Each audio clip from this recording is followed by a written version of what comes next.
All right, welcome to the latest episode of Five on the Floor here on the Five Reasons Sports Network. Thanks for joining us on your favorite podcast app. You can find us on Red Circle, Google Podcasts, Apple Podcasts, also on the Five Reasons YouTube channel. You may be watching us there. Make sure you hit like and subscribe. Check out fivereasonsports.com. Spell that one out. Get the latest content without a paywall. And check out the great sponsors of the Five Reasons Sports Network. That includes Prize Picks. Use the code 5, F-I-V-E. Get that initial deposit matched up to $100. You can play NBA, NHL, MLS. Golf this weekend if you want to. Tennis, it's all on there. Play Prize Picks. Download it from the Google Play Store or the Apple App Store. Or go to prizepicks.com. Make sure you use that code 5 to get that initial deposit matched up to $100. And now, today's episode. All right, welcome back to Five on the Floor. Here's today's floor plan. I'm Ethan Skolnick. You can follow me, Ethan J. Skolnick, in the Five Reasons Sports. We got Alex Toledo. You can follow him at Tropical Blanket. And we're joined today by one of the newer members of the Miami Heat. I want to introduce him to you a little bit today as the Heat are finishing up their regular season with 3 games left, currently on a road trip in Philadelphia and then Washington, and then they come home to finish the regular season against Orlando, and then we'll see if there's a playoff series or a play-in game after that. We've got Cody Zeller. Cody, we really appreciate you joining us today. I appreciate it. Thanks for having me on. All right, so we got to start here. Where did the nickname the Big Handsome come from? It came from when I was in college. I don't always claim the nickname, but it was a couple college kids I didn't even know at the time came up with the nickname and started a fake Twitter account and would live tweet during games like it was me and all that. So they kind of ran with it, but yeah, I guess it could be worse nicknames if someone comes up for me. Well, you realize this has stuck because when you go to Basketball Reference, there's one nickname for you there.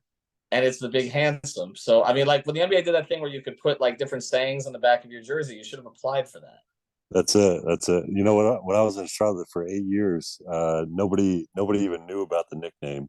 I just kind of left it in college, and then I'm back with Victor Oladipo here in Miami, and he sometimes will call me Big Handsome. So I think it's kind of stirred that up again, being in Miami. There are probably a lot of things you want to keep in your past, but you can't because now your teammates are. That's it. It's been fun to be back with Vic, though. It's been a lot of fun. I want Alex to get into some of the process of you ending up here with the Heat. But I just while we're on the subject of Vic, because you guys are so closely tied together, obviously played for Crean, played in Indiana, top 5 picks.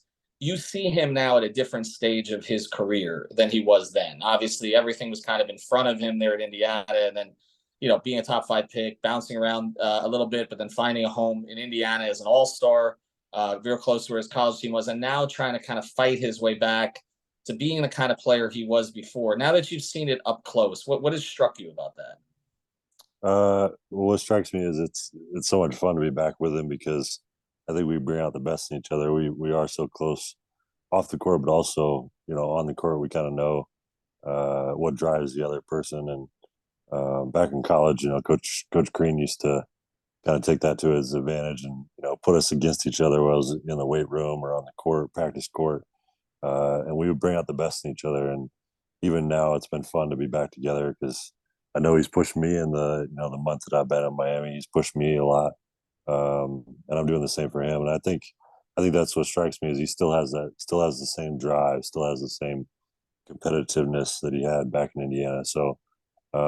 Yeah, I mean, both of us are 10 years in the league and might not have the same maybe vertical that we had back in our college days, but yeah, we still have the competitiveness and drive and all that. So it's been a lot of fun to be back with them. I want to get to something with you here and then have Alex follow on it. But when guys are out of the league for a little bit of time and then have to work their way back in, I've always been interested in kind of what goes through preparation for a workout with a team. Like what do you do to make sure? Because it wasn't just the Heat that you worked out for, correct? Yeah, correct. Yeah, the tricky part is not knowing when a team is going to call, because it could be today, it could be tomorrow, it could be 2 months from now. So it's really tough to balance when to take time off, when to ramp up, and normally, leading into training camp, you kind of have a ramp up period where that, September, you're going to start workouts, October, you're going to have training camp into the regular season. But, throughout, November, December, January, not being with the team, there's really no ramp up period. You kind of have to stay in shape, but there's no games. You can't find 9 other NBA guys on the street to put together a pickup game. So it's tough to be in rhythm, but I tried to make it as as regular as if I was with a team. So I tried to wake up at a decent hour, have a harder days, easier days, as if it's like all right, today's a game day, hypothetically. I'm going to hit it harder on the court. I'm going to get on the treadmill. I'm going to get in the weight room. A little easier day the next day. So kind of try to make it as similar as you can to an NBA game. But it was tough. But I think if anything, it kind of I'm the freshest that I've been at this point in the season because I didn't have the first 60 games of the year, and then also just kind of the mental end of it, the perspective of not being with the team. I think it's even though I'm 10 years in the league and I've played 500 games, I think even now I appreciate it so much more that playing one NBA game is a gift, and it's such a dream, and it's what I've dreamed of my whole life. And before long, whether it's another year or 5 years, it's going to be gone, and I don't want to miss the opportunity to play my hardest when I do get a chance to step on the court. It's really interesting to hear you kind of try to essentially simulate what it's like to be an NBA player while you were not on a team officially, and it kind of just putting the pieces together. I can see now why the Heat were really impressed with your workout. It seems like you were right in the type of shape that they demand, that they're kind of known for, famously or infamously, depending on however you look at it. And kind of getting into that, picking the Miami Heat, everybody kind of knows what the organization is about. It just so happened that they needed a couple of extra bodies in the front court, and I wanted to ask you what it's been like for you, kind of what your expectations were going into it, other than just keeping yourself in shape, and what it's been like for you so far, kind of compared to your expectations going in. Yeah, it is interesting, like you said. It's Miami's known for their culture and guys being in good shape and playing hard, physical, and I got a firsthand look at that. 8 years in Charlotte, playing a couple of playoff series against Miami. So I knew that, and I wasn't necessarily staying in shape for the Miami opportunity, but hypothetically, whatever team called, I wanted to be in good shape for a workout, and then I knew that it would be a quick turnaround once the team signed me. That I'd be guarding Joel Embiid in a few nights, possibly. So so I try to stay in shape, but I think that's why it really clicked with Miami, that I was in good shape when I came for the workout, and I was excited to be a part of the organization because of that. I think I fit in well with that kind of their culture, and it's been fun to see it firsthand, and it's everything it's cracked up to be. All right, so I want to go back a little bit because you mentioned it, because you made the playoffs twice, and both times you saw the Heat, correct? 2014 and 2016. All right, so I got different questions about both playoff series as we go back here. 2014, I mean, that was the last year of the Big Three, but they were still pretty much steamrolling teams in the first round. I think they lost 2 total games in the first round during their 4 years together. I remember Al got hurt in the series that you guys were playing against them in 14. Was trying to come back. I mean, did you go into that series before we get to Purple Shirt Guy in 2016, which is what I'm more interested in? Well, did you think there was I mean, when you go into a series like that, you're an 8 seed, I believe, that year. You're going against a team that had just won 2 championships. They weren't quite the juggernaut their 4th year. They were the other year. But did you go into that series thinking you had a chance? Like as a player, like how do you process? You're going against LeBron, Dwayne, and Chris in that situation. Yeah, and the other story that I've told a lot is earlier in that year, LeBron had his career high against the 61. Mm-hmm. It was also that was all my rookie year. But we went into it, with playing with house money. We knew that we would give some trouble, especially Al Jefferson had it rolling. He was he made an All NBA team. He was getting 30 and 10 the second half of the year, and he did something to his foot. I think in game 1. Yeah. So after that, it kind of deflated us a little bit, but even then, we still played hard. We were still competitive, but like you said, that team was, you had to have 3 stars to even compete with that team. So yeah, that first year, but it was my first year, so I didn't know any different. Mhm. I'm like a deer in the headlights, playing in my first playoff series, but it was a good learning experience for me for sure. All right, so let's go ahead a couple of years because they weren't quite the juggernaut 2 years later. Dwayne was Yeah. still there. Obviously, that team ended up getting to this Game 7 of the Eastern Conference Finals before they lost to Toronto. But did you know? I mean, how close were you to Purple Shirt Guy? I mean, did you know who that was that whole season and everything else? Because for Heat fans who don't remember, that's who Dwayne kept going at during that series because he was going at Dwayne. Yeah, I haven't seen him since then. I think he got permanently banned from games. And that was such a fun playoff series. Obviously, it went Game 7, but one of my, it's funny being on the other side of it, playing for Miami now. But one of my favorite games of my career was winning Game 5 in Miami, because we had lost Game 1 and 2 in Miami. We won 3 and 4 in Charlotte, and then Game 5 in Miami was a huge game, and we ended up winning a tight game. And then we had, like you said, chance to close out the series in Charlotte, Game 6, and we played well the whole game until, Purple Shirt Guy got in with into it with D Wade, and he took over the last 5 or 6 minutes. I don't think he had made a three like in the calendar year, and he had like 8 in a row, just one after another, which just shows the greatness of D Wade, that he was able to put the team on his back. We knew that we didn't have a chance going back to Miami in Game 7. We knew that was our chance to win the series Game 6. But still, that's what you live for. That's what you live for is intense playoff series that could go either way. And it's one guy, it's one opportunity, it's a couple of plays here and there that could determine the series. So that was definitely a fun memory for me. All right, after the break with Cody Zeller, Alex is going to get into some basketball stuff, some fit stuff with this particular team, impressions of playing with Bam and Jimmy, and some more as we come back on the podcast channels and also on the YouTube channel. All right, back here on 5 on the Floor, got Alex Toledo, also got Cody Zeller, kind enough to join us today. Alex, go. Okay, so yeah, for sure. Again, appreciate you for joining us. And it was just, a quick thing there. It's great to kind of hear you guys just talk about those 2 playoff series. I definitely have some fond memories of both of those and just those experiences. But just one thing, Big Al Jefferson, absolute Heat killer. That guy was giving Heat fans nightmares every time he played. Like, playoffs or not, like that, the Heat, and we all love Chris Bosh here. We all love Chris Bosh here, respect the hell out of him. But man, he had a tough time with Al Jefferson when he was like, I remember that vividly.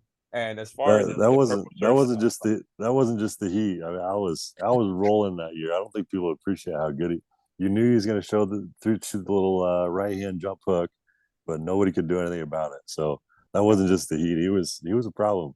Yeah, he needs that was one of the last clinics in the offseason, like with post work and post footwork and all that. Because God, it's an absolute clinic every time you played against him. Absolutely. The other thing now, like it's, you mentioned before Dwayne not making a three until the playoffs, and there's kind of a player on the team now who does some of that type of stuff with Jimmy Butler. You've obviously had a really nice connection with him so far. He commented on that the other night. I'm going to refrain from using the nickname he threw in on this podcast, and the numbers bear it out. Like, you and Jimmy together have some fantastic on and off numbers when you just look at the that type of data. What do you make of that combo, the pick and roll dynamics that you guys so far? Everybody has kind of credited your physicality on your screens, the way that you dive kind of quickly and just take advantage of those small windows of opportunity, and just wanted to get your thoughts on kind of your dynamic with Jimmy. Yeah, it's been fun to play with Jimmy. He's so intelligent. Obviously, you don't really see that. Obviously, he's a talented player. He can kind of get to his spots. He's been clutch in big games, playoff games, down the stretch. So I've seen that as an opposing player, but to play with him, you understand really how intelligent he is, just how he sees the game. So you talk about our connection, but a lot of that is him telling me exactly where to go. Like, this is how they're going to defend it. Like during the game, is during a free throw, hey, they're going to defend it this way. You set me a solid screen. You roll to the rim. I'm going to throw you a pocket pass. It's going to be a layup.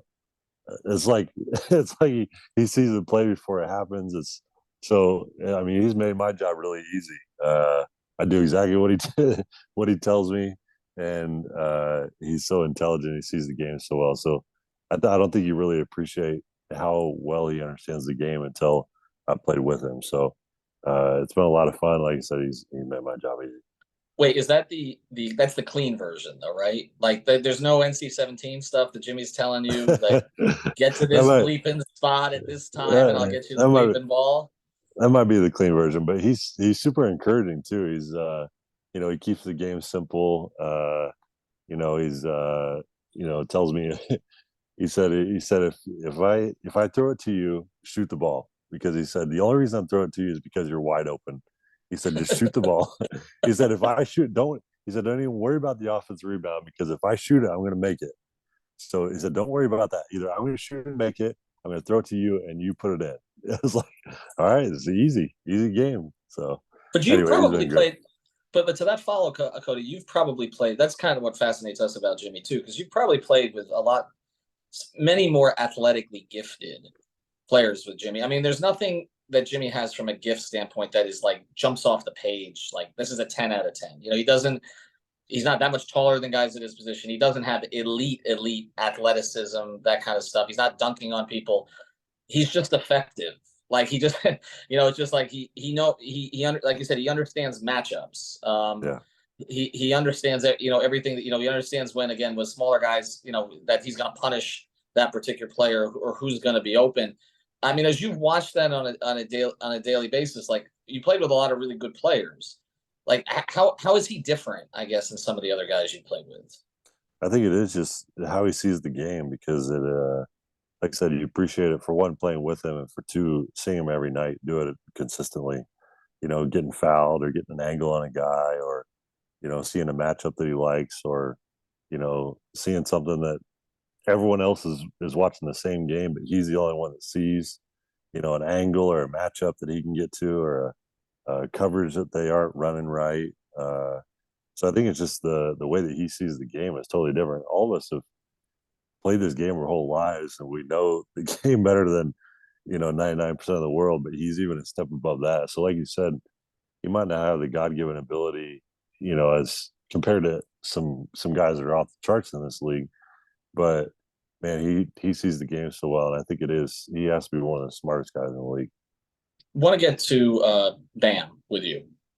It's obviously he's a different style big than a lot of other bigs around the NBA, but he's carved out his own niche with all the different things that he can do. What is your sort of comfort level? Because you came in the same time as Kevin also. So you got Kevin Love coming in around the same time. Obviously, that's a transition in the front court. Team was playing smaller with Caleb playing the four for most of the year. How do you feel in terms of your on-court synergy when you get those opportunities with Bam, perhaps, also with what happens in practice, and also with Kevin at this stage? Yeah, Bam, I think the thing, once again, to play with him, see him every day, to realize how good a defender he is. I mean, he can guard 1 through 5. He can guard, Embiid. He can guard James Harden. He can guard anyone. So that, I mean, that so much that you can switch your center off anyone. So I think I really appreciate how good of a defender he is.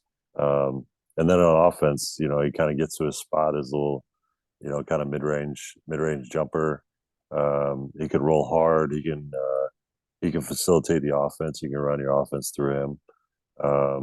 So yeah, it's been fun for me to just kind of give him a breather, if nothing else.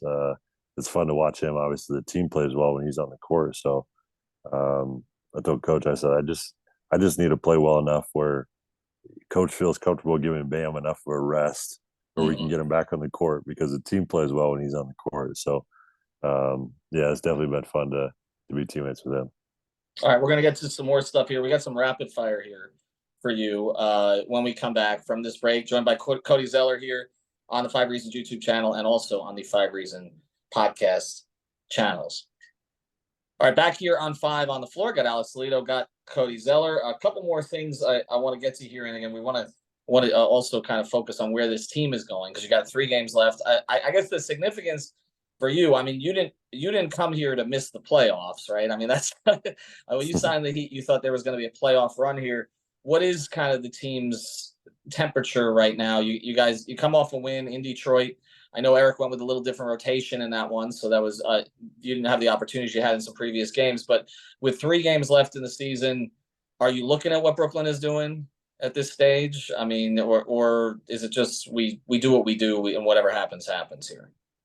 Yeah, I mean, there's still a chance, that we could sneak into the 6th seed. But even if we end up that 7th seed, an extra play-in game, hopefully one extra game, and then go into a series. But when we're playing well, we can play with anyone in the league. So that's what's most important, is that we want to be playing well going into that first series, whoever it's with, whatever seed we get.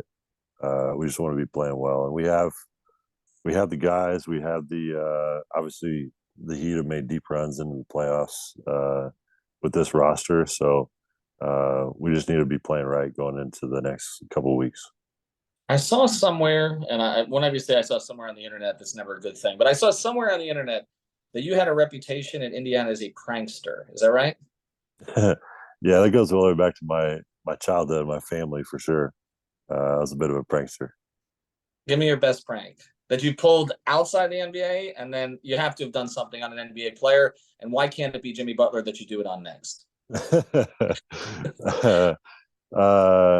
Yeah, especially on my family. I used to, I've done a few pranks on my family. We all did K-Love is like a Christian radio station, and so there was our family was all going to this K-Love Awards. So I made up a fake email address, and I sent my mom an email saying that the K-Love Awards is going to present my family with like a Christian Sports Impact Family of the Year or something. So my mom is like the kind of the leader of our family, so she sent it to the whole family, and I asked for like interviews with each one of the family members, like including myself, like, hey, here's some questions that we'd like to ask Cody. And so I made it more and more ridiculous as it went on. So then I started asking, like, do you believe in spanking your kids? Do you believe in like some that were a little fringe of like what's this guy trying to dig for? So I made it more and more ridiculous at the end.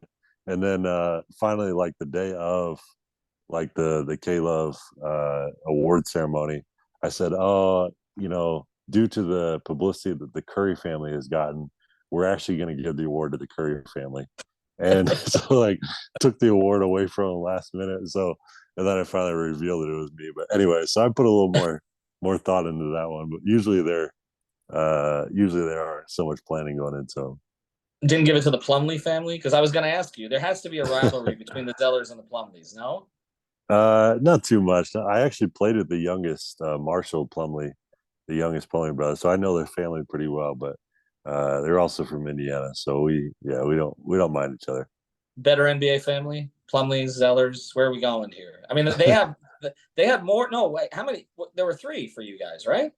Yeah, there's 3 for each. Yeah, 3 for each of us. All three Zellers and all 3 Plumlees have played in the NBA. So yeah, I had to pick my own family, of course, but yeah, it'd be a pretty good matchup between the. I was gonna say, when the big families. 3, if the big 3 ever folds, we could just set that up. We get the Mays, the Plumlees. I don't know about the Currys though. They might take you guys outside. Yeah, so they might. Yeah, they might. I love it. That might be a problem. Alex has got a couple for you. All right, so you mentioned a couple of things before, kind of really quick, going back to the Jimmy thing. Where does he rank among the best players that you played with in your career? Oh, that's tough. You don't have to get too specific here. I don't want you to make it sound like you're taking shots at anybody, but just kind of. I've been so fortunate to play with so many great players. Kemba in his prime. I played 6 years with him, so to see him kind of grow into the player that he is, that he was at his prime, was really special. So he's the one that I'm closest with of anyone. it's been fun to see Jimmy. You can see that he can really turn it on and be special. Even the other night, scoring whatever 18 or 20 points in the fourth quarter. So I'm really excited to see him in the playoffs because I see him on TV just as a fan. But to see him up and close live, being a teammate of his in a playoff series is going to be fun to be a part of. So yeah, that'll be fun. Obviously, I played with Dame last year, which is really fun to see him. How easy it is for him to score. Um, even obviously Tony Parker didn't have quite the same that he had his last year in Charlotte, but even just to be teammates with those guys and kind of learn from them was pretty special. So I feel fortunate just to be a whole list of guys that I've been fortunate to play with. Yeah, Kemba and Tony Parker, also heat killers for sure. So that's another thing. But the other question I wanted to ask you was, as far as this season, it's felt, and you kind of referenced it before, like the thing amongst the team, and I think amongst a lot of the fans too, has been when this team is on, they can compete with just about anybody in the league. And the first half of the season, everything felt very sharp on the defensive end, even though the team was a little bit small, but the shots weren't going down. Second half of the season, the defense hasn't been quite as sharp, more shots going down. It's felt like that, the balance hasn't been captured all season.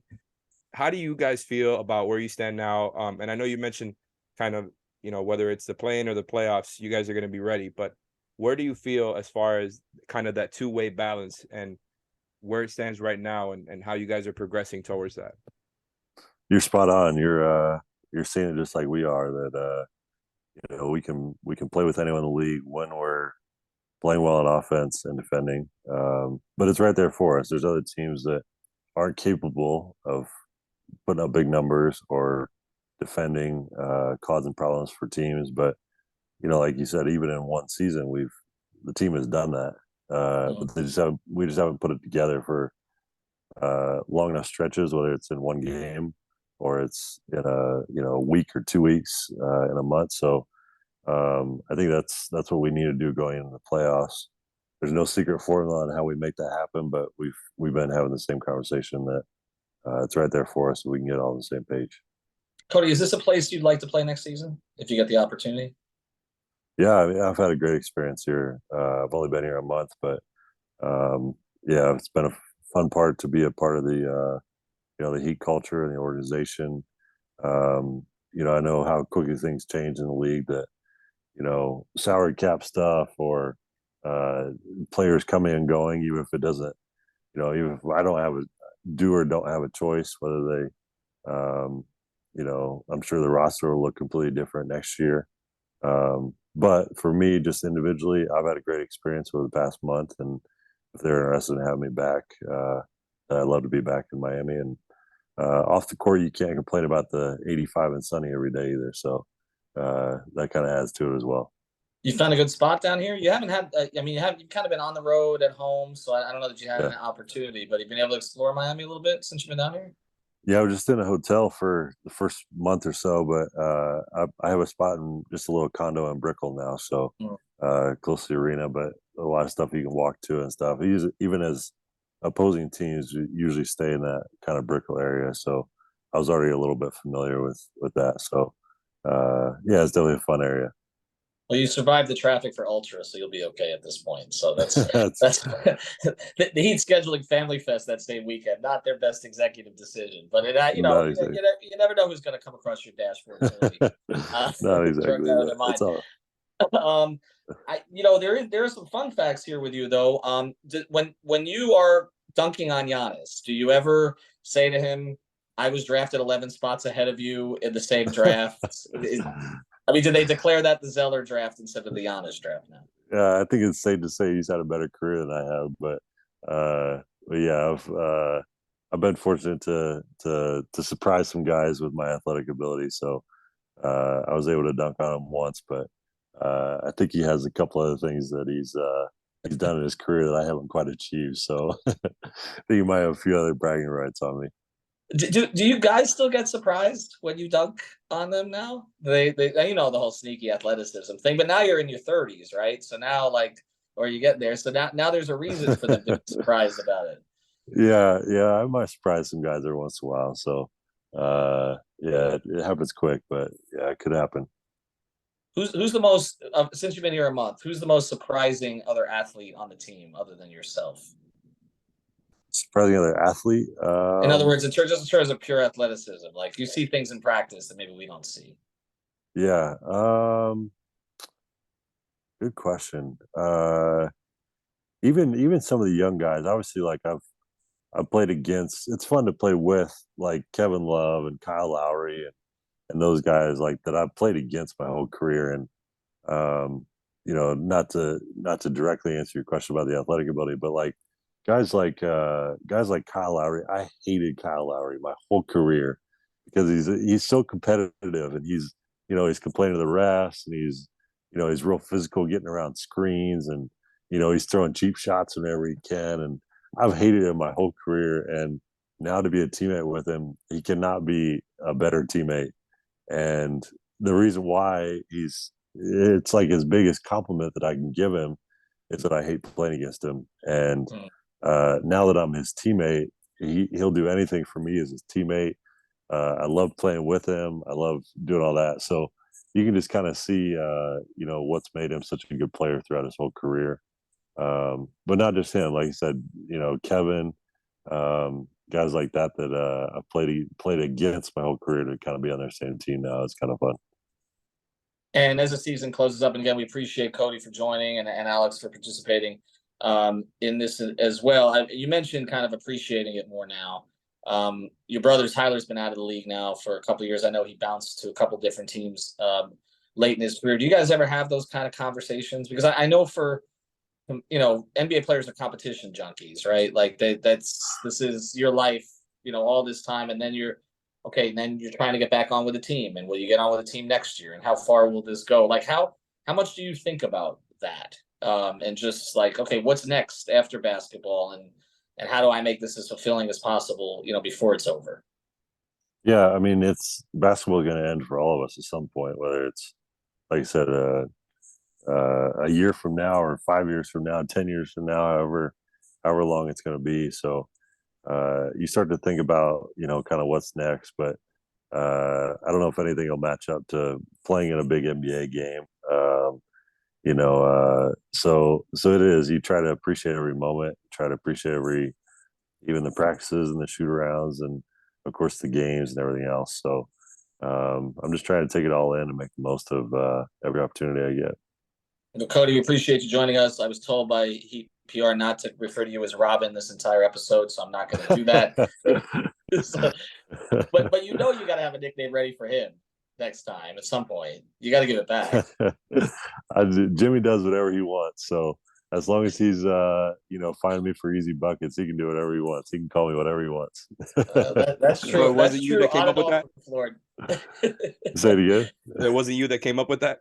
No, it definitely wasn't me. That's what he said. Yeah, Don't say it out loud. Don't say it out loud. We're not allowed to say it out loud. We're supposed to let it die.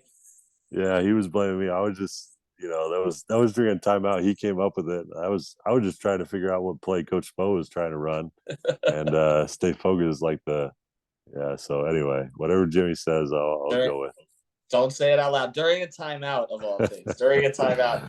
I think that's who your next prank needs to be on. Cody, we really appreciate it. I know Heat fans have enjoyed watching you so far, and I think again, when you don't see someone's whole career on a day-to-day basis, sometimes when you come to a team, they're surprised by some of the things you can do because they maybe didn't watch your game as closely the past few years. But I know you've made a big contribution since you've come down. So we really appreciate the time. We wish you luck heading into the play-in or the playoffs or whatever it's going to be. I appreciate it. Thanks for having me on. All right. Check out all the episodes of Five on the Floor here on your podcast feeds, Podbean, Spotify, Google Podcasts, Apple Podcasts, and the 5 Reasons YouTube channel. We'll be back for coverage on Thursday night.